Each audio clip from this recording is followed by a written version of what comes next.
দেশের ক্রিকেটের সবচেয়ে আলোচিত সমালোচিত নাম সাকিব আল হাসান। খেলার মাঠের গণ্ডি পেরিয়ে রাজনীতিতে নাম লিখিয়ে হয়েছেন বিতর্কিত।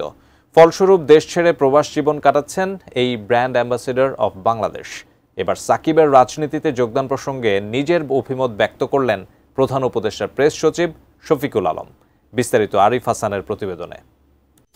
যখন সাকিব আল হাসান এই ইলেকশনে এই গভর্নমেন্টে জয়েন করলেন, আপনি ইউথ আইকন হয়ে আপনি এটা জেনে বুঝেও আপনি ওই পার্টিতে জয়েন করা না, পৃথিবীতে এটা কেউ করে। সাকিব আল হাসান বাংলাদেশ ক্রিকেটের নিভে যাওয়া এক প্রদীপের নাম।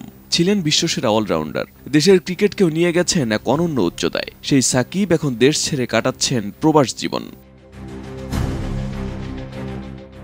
দেশের ক্রিকেটের এই পোস্টার বয় মাঠের ক্রিকেট দিয়ে বিশ্ব জয় করলেও ব্যক্তি জীবনে ছিলেন সব সময় বিতর্কিত। কখনো শেয়ার কেলেঙ্কারি, কখনো ফিক্সিং কাণ্ড, আবার কখনো জুয়ার প্রচারণা সহ অসংখ্য ঘটনা। তবে সব ছাপিয়ে গেছে দেশের রাজনীতিতে নাম লিখিয়ে।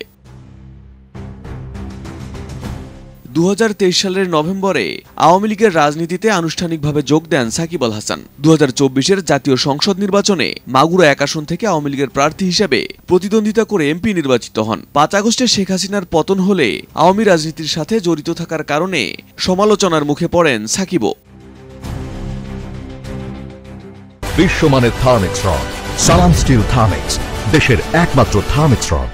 সাকিবের আওয়ামী রাজনীতিতে নাম লেখানো নিয়ে এবার মুখ খুলেছেন প্রধান উপদেষ্টার প্রেস সচিব শফিকুল আলম। বাংলাদেশ ক্রিকেটের আইকন হওয়া সত্ত্বেও আওয়ামী লীগের মতো একটি স্বৈরাচারী গুম খুনের দলে যাওয়া সাকিব আল হাসানের জন্য ঠিক হয়নি বলে জানান তিনি। শুক্রবার দুপুরে মাগুরা মেডিকেল কলেজ হাসপাতাল পরিদর্শন শেষে এমন মন্তব্য করেন প্রেস সচিব।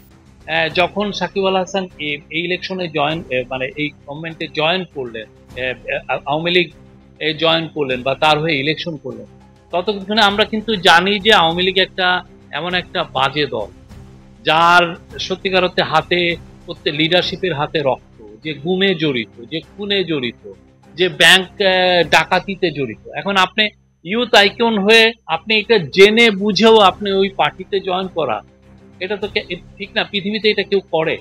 জুলাইয়ে ছাত্র জনতার আন্দোলনে যখন নির্বিচারে মানুষ হত্যা করছিল আওয়ামী লীগ সরকার, তখনও নিশ্চুপ ছিলেন দেশের কোটি মানুষের ভালোবাসায় সিক্ত হওয়া সাকিব আল হাসান। সবাই ভেবেছিল হয়তো নৃশংস আওয়ামী রাজনীতির মুখোশ খুলে জনতার পক্ষে কথা বলবেন সাকিব, কিন্তু তা করেননি এই টাইগার অলরাউন্ডার। পুরো জুলাই অভ্যুত্থানের সময় চুপচাপ ছিলেন তিনি, কিন্তু 5 আগস্ট পরবর্তী সময়ে অন্যান্য আওয়ামী রাজনীতিবিদদের সাথে গণহত্যায় জড়িত থাকার অভিযোগ ওঠে সাকিবের বিরুদ্ধেও। ফ্রিজ করা হয় সাকিবের ব্যাংক অ্যাকাউন্ট। সমালোচনার মুখে দেশের ক্রিকেটেও আর ফিরতে পারেননি। বিদায় জানিয়েছেন টেস্ট ও টি-20 ক্রিকেটকে। বর্তমানে দেশ ছেড়ে প্রবাস জীবন কাটাচ্ছেন এই টাইগার অলরাউন্ডার।